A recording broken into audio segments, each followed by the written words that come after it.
Hey everyone, Meteorologist Tuttle here with you. It is time to talk about the weather once again, and we've got some more storms in our near future. So I hope you're ready for that. So thanks for joining me. You've come to the right place. So we've had at least a little bit of some breathing room for the last day and a half, I guess. A couple of you had some storms. Was it Wednesday night out in northwest Oklahoma and then down in far southeast Oklahoma? It's kind of split the state in two. But right now it looks like things at least are good for the time being. So let's see if that continues, right?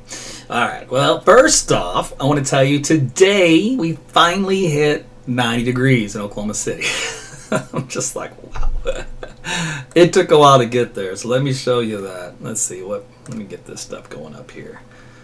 Come on, you can do it. Get this picture going. I want to show you. Hey, where'd my other picture go? Oh, did I close it? No, I didn't close it. It's right here. Okay. So, this will be hard for you to read, but basically we hit 91 at about 4 o'clock today. So, you're going, well, it's June 20th. Isn't it about time we hit 90 degrees? It's way past time we hit 90 degrees. As a matter of fact, this is pretty late in the year to be seeing 90 degrees. Now, it has happened before, though. If we go all the way back to July 5th of 1899, that is the last day of the year we've ever hit 90 that late in the season. So it can happen, but that's only 15 days or so away, from now. So recently, looks like there's the 70s, the teens, a lot of pre-1900. There's a good one in 1999. We did it on June 26th. That was the most recent. Outside of that, most of those were, the turn of the century. So that's the kind of record I don't mind breaking, if you ask me. All right, well, that's enough of that nonsense. Let's get on to the action. So this is our forecast for Saturday. So this is the severe weather risk outlined here by the Storm Prediction Center, which goes all the way from Kansas City back in eastern Texas Panhandle, and at least for right now, the western half of Oklahoma. But as always, this will be changed and extended depending on how new trends look, and wouldn't be surprised to see if it includes Tulsa and maybe even most of Oklahoma before it all's said and done. So that is a look at how that will transpire. So until then, are you ready to bake? If you thought today was warm, heat index values, in the 100s, will actually have air temperatures in the 100s out here across the western third of the state for tomorrow on into the Texas Panhandle. So anywhere from 100 to 104, that is a scorcher. That's just gross. We went right into summer, didn't we? It was just like that. You knew it had to come. Now I'm hopeful we won't see 100 degrees in Oklahoma City at all. That's what I'm hopeful for until maybe August. We'll see how things go. So, but I want to give you that picture of things, and the heat.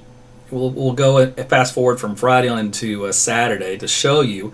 This is Saturday afternoon, and models don't have it as hot. You're going, why is that? Well, that's because we got those storms to talk about. So how are things going to look? Well, tomorrow afternoon and evening, we're going to have some thunderstorms bubbling up here in southwest Oklahoma. And any of those that do will be big ones. They'll be supercell kind that produces large hail, damaging winds.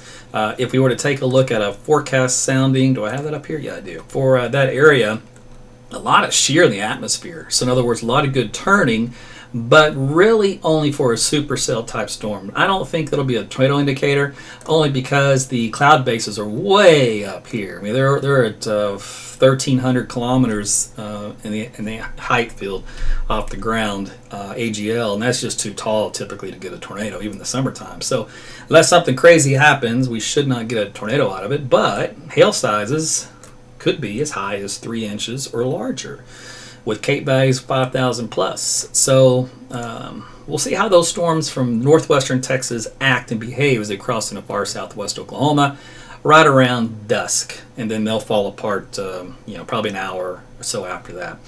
So that is how our Friday's looking. Otherwise, the body of the state's quiet. Now, as we head into Friday night, there will be some thunderstorms here across Missouri and Kansas. So for those of you folks watching me from that area, even south central Kansas, those will be translating to an eastward fashion and then back building into northeast Oklahoma overnight and the Saturday morning as they fall apart. So you guys might get some leftover wind with that, Otherwise, the bulk of the storm activity should stay out of the body of Oklahoma for Friday night into Saturday morning. And then we've got Saturday itself. Now, the models will continue to change the look of this. Currently, this particular model run has a multicellular junk outcome here of just a bunch of individual cells bubbling up in northwest Oklahoma, lined up from southern Kansas all the way in the southwestern corner of the state. But it doesn't take long for that activity to develop into a squall line. And that squall line would move southeastward with time throughout the entire state on over Saturday night. More storms over the night period coming in from the west as well. And the timing on this for development isn't going to be until 3 o'clock in the afternoon, and then moving into Oklahoma City maybe around 6 o'clock. So if you have any outdoor plans on Saturday, I suggest you get them done prior to 3 if you're anywhere over central or northwestern Oklahoma. If you're southeastern Oklahoma, you're going to have until well after dark, so you're not worried about that. Now, with a squall line, you typically get damaging winds as it matures. So want to bring you that attention as well. We can take a look at the model forecast to kind of get an idea to see what kind of winds it's going to have with it. Just an estimate. And there's some reds in there. So that's up closer to 55 to 60 miles per hour with this particular model. And this is just, and actually this is actually in knots. So this may end up being a little stronger than that, closer to 70. But we'll see as time goes on. The models get better, acclimated to the conditions, and a little bit better of a forecast closer we get to it. So that is kind of like the big picture of how this should evolve. Let me close that one down, and I think I can give you a close-up view. Is this one coming in yet? No, not yet. All right, we'll give that a minute. It's running a little slow. Let's see, what else I want to show you. Oh, you know what? Let me show you the big picture as well. You're going to want to see this. So the atmosphere is going to be in a fight. Let me go big United States. With us trying to get quiet again. In other words, shutting down to where we're through with all this severe weather nonsense. How's it going to do that? Well, currently we have a trough. This is the jet stream pattern, upper levels of the atmosphere. We have a trough of low pressure out here in the west that puts a jet stream like this over Oklahoma. That's the active jet stream for us.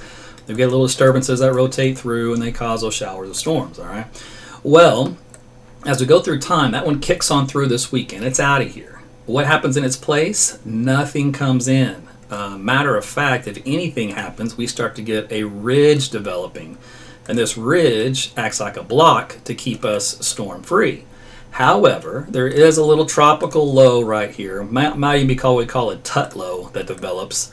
The winds flow counterclockwise around the low. And this bad boy, for whatever reason, is wanting to go from here to here.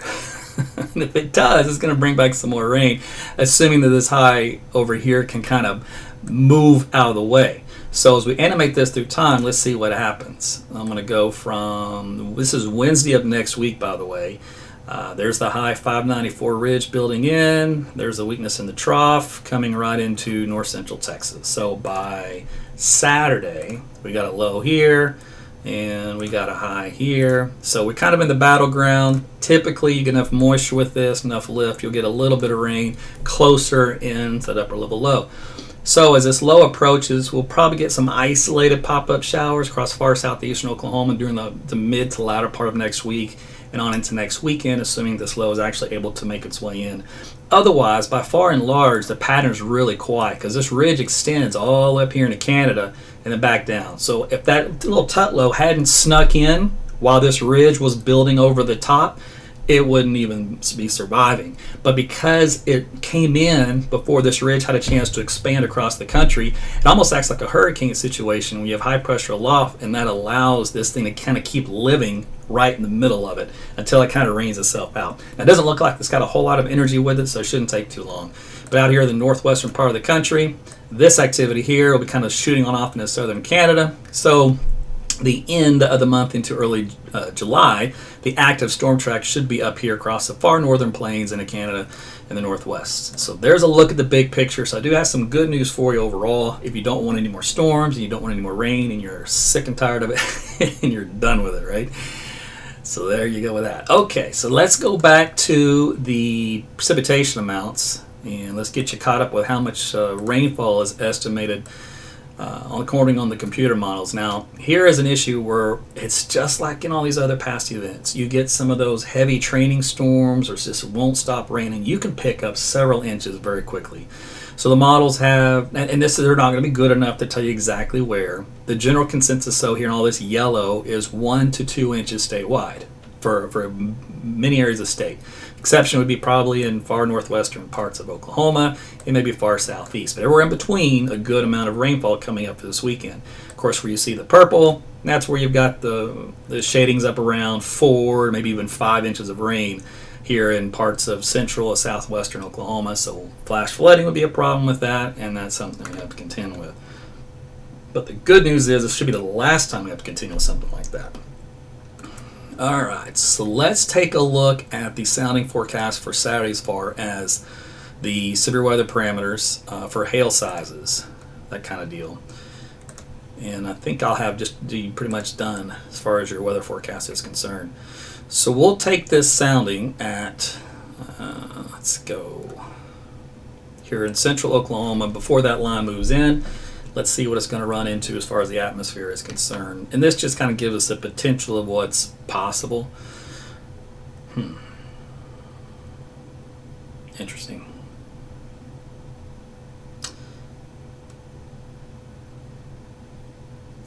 All right, well, I hate when the model does this. All right, so the model, which is fine because it's that time of the year where we get squall lines that eventually form, but the atmosphere says it shouldn't necessarily be a squall line and still be more either supercellular or multicellular with the potential for tornado.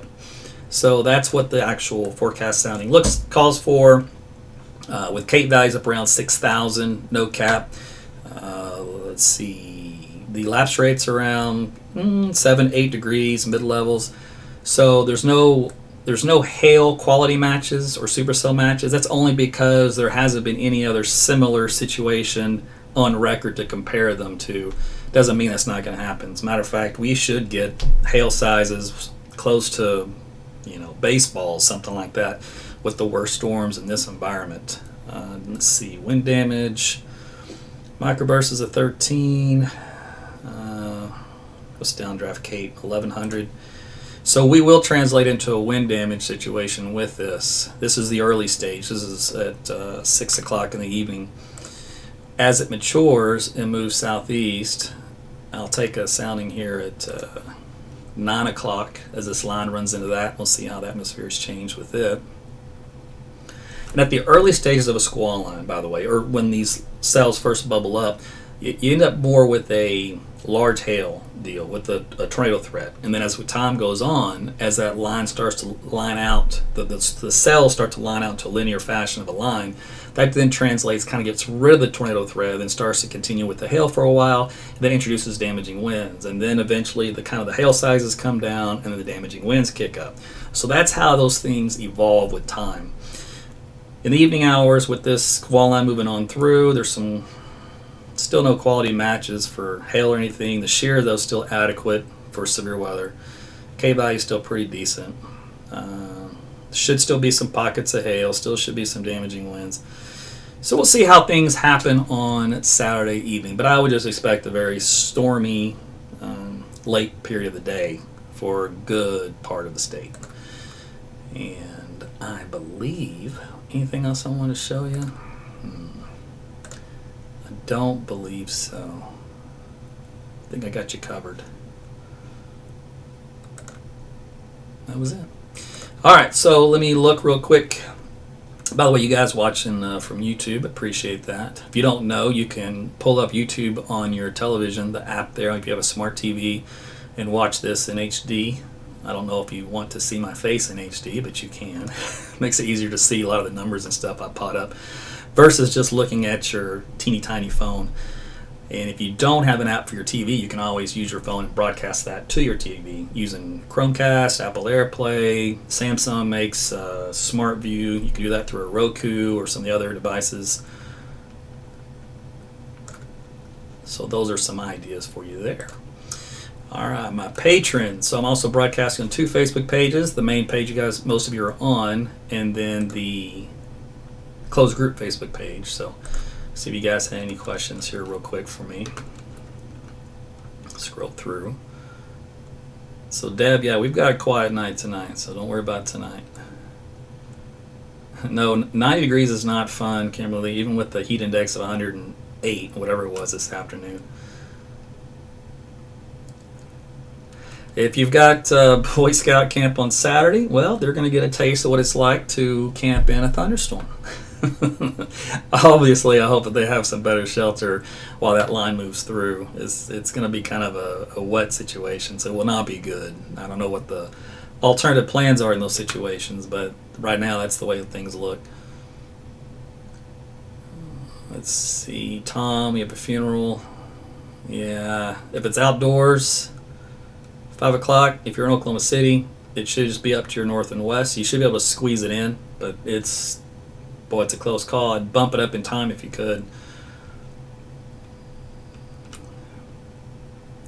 Kathy wants to know what time we'll be wrapping up Sunday morning. By the time you wake up, it should be over. And Amanda's driving to Mexico. Will you be driving in the rain all day? No. Let me see. There was for the timing on Sunday. Oh, by the way, I just took you to Saturday. You know, I totally forgot about Sunday. My bad. Let me show you Sunday, because I for whatever reason I was just thinking there's only one day of the weekend. I'm not exactly sure what I was thinking. So sometimes our brain doesn't always work when I'm not eating any carbs, and right now I'm not eating any carbs, and so I'm a little delirious. All right, so there is 12Z Sunday. So by the time you wake up over Central Oklahoma, things start to be wrapping up. By the time you head out to church, maybe it's a few sprinkles left over. Otherwise, everything should be in eastern and southeastern Oklahoma by that time. As far as redevelopment in the afternoon, models still try to produce at least a few thunderstorms along the I-44 corridor from Oklahoma City up to Tulsa and then back in southeast Oklahoma. And then those fill in during the late evening hours across the southeastern third of the state and then move away. So that'll end up bumping up overall rainfall totals once we include Sunday. And models are going, man, some of these, 10 inches of rain. So that's from the 2 squall lines, the one from Saturday night and then whatever forms on Sunday. So southeast Oklahoma will be getting hit the hardest from that 2-day time frame of storms.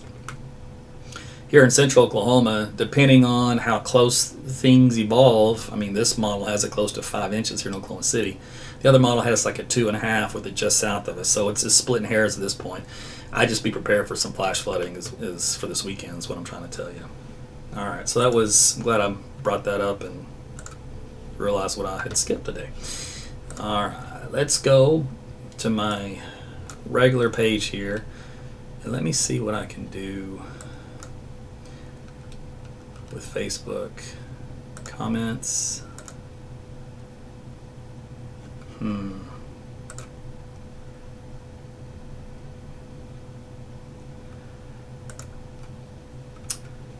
So Facebook keeps changing things since I'm on their supporter things. I'm on their fan subscriptions beta testing. So they reward all of their top broadcasters with this platform. So many of you have signed up, and the link is here in the comment section. It's pinned. You can sign up as well, and I'll get you access to the closed group page.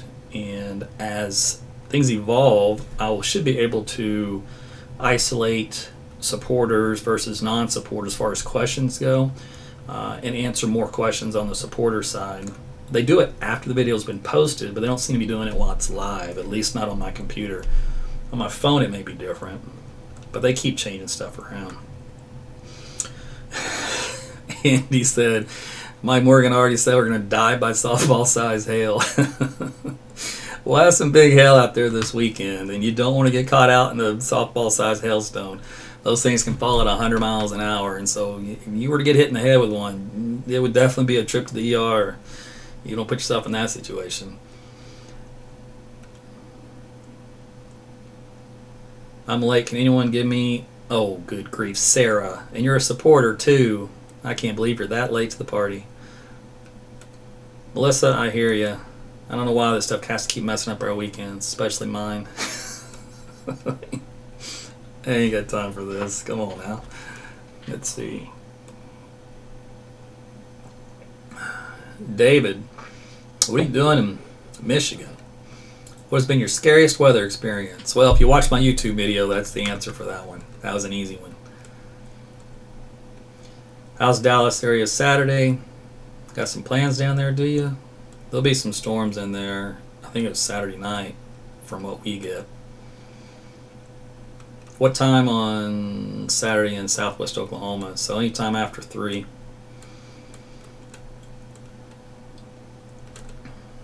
Alright, well, it only lets me scroll up so far, so if there was any other questions, I didn't get to see them because Facebook's just like that.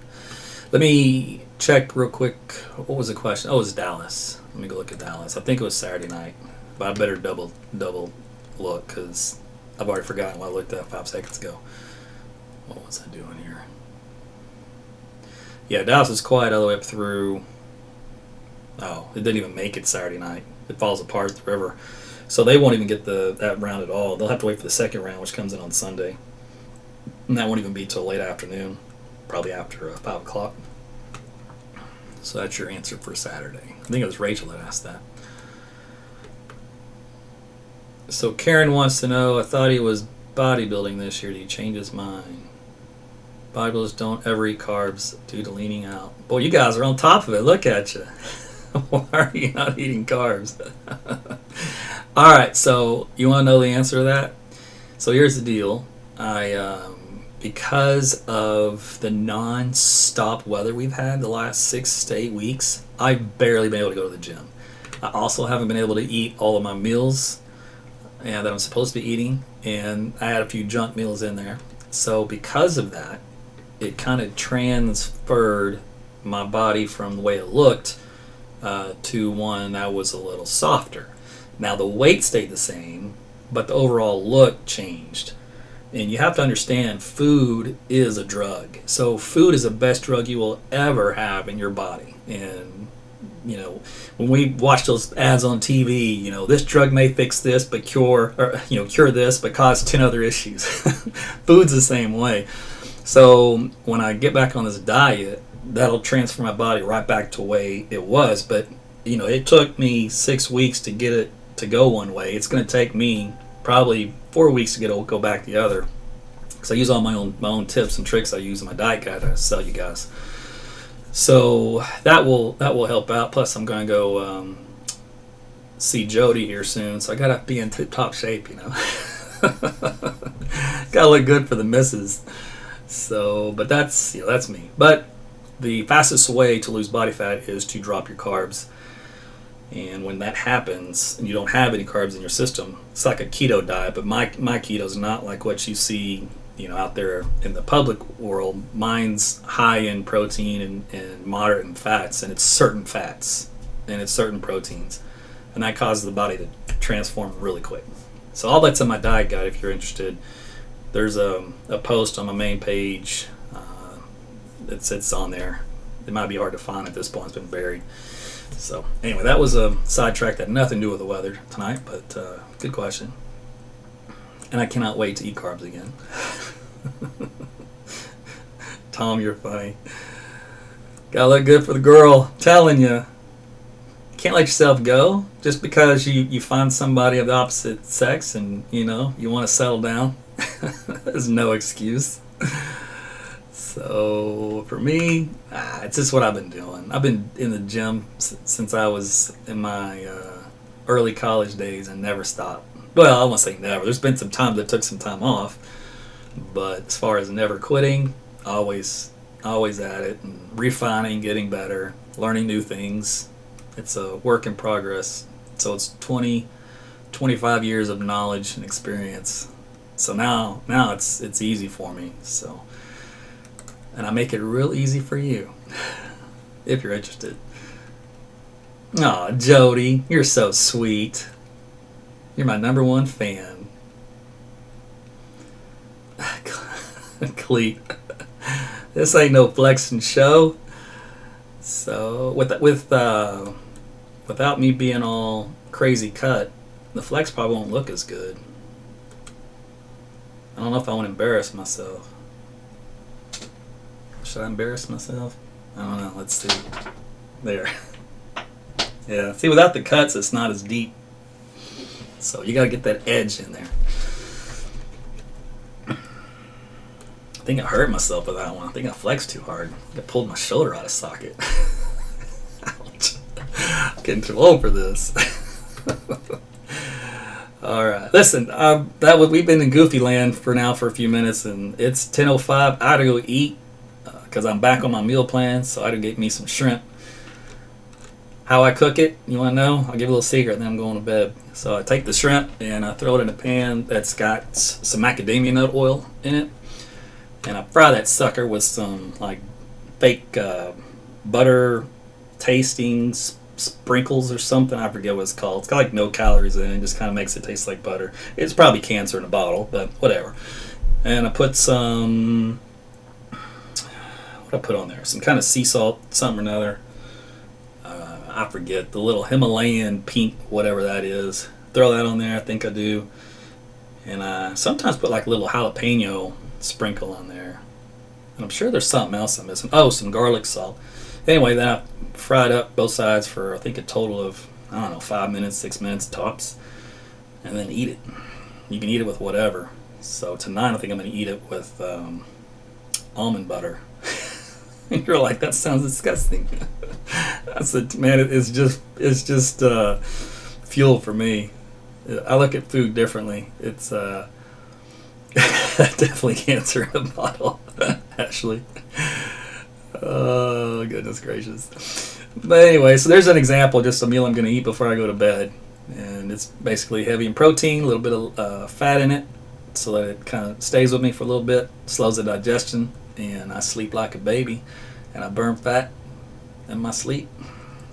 So, but there's all kinds of tips like that I have in my diet guide. If you want it, interested in it, you can actually get it anytime. It's on my website, AaronTuttleWeather.com. Just go, there's a tab on there on the shop category, and there's like a bunch of things you can pick from, and one is a diet guide. You just click on that. And then while you're there, there's a donate tab. On the donate tab, there's all kinds of stuff under there. It's how you can donate through Facebook fan subscriptions, through Patreon, through PayPal. I even threw in Bitcoin. For you crazy techies that are all into Bitcoin, you want to throw me some Bitcoin? I got it on there. I have no idea how to use it, but throw it on there. I got it hooked up. So when you pay me in a fraction of a fraction of a fraction of a penny, whatever that means in the Bitcoin world, I'll take it. So that's an option that's on there. It's got a little QR code. You can scan it. Plus, it's got it's an address number they give you, which is a bunch of numbers and characters. So however you want to do it on that, you'll know if you're a Bitcoin person. If you're not a Bitcoin person, don't worry about it. It's too dadgum complicated. All right. Listen, I've been trying to sign off now for 20 minutes, so for real, I'm signing off. But thanks again for watching. Appreciate your time. Appreciate your support. And because of you guys, I get to take the full page ads off my weather app here, and just I'll probably do it in the next few days. I got to work on some alternate stuff here on the back end to make sure that's going to work. And as long as that support is there, then I don't have to put those back on. So I think it's a win-win for everybody. Plus, I got some new products I'm wanting to put on there, on the app itself, which I think you're really going to like, which is going to increase the use of it and the functionality of it. All good stuff. All right, for reals, signing off. You guys have been great. And I'll do a live probably tomorrow at lunchtime and see if anything's changed, and then maybe again Friday night. So that way you're up to date for the weekend totally, in case you missed it or you don't have time to watch it tonight, etc., etc. Good night, everybody. Talk to you later.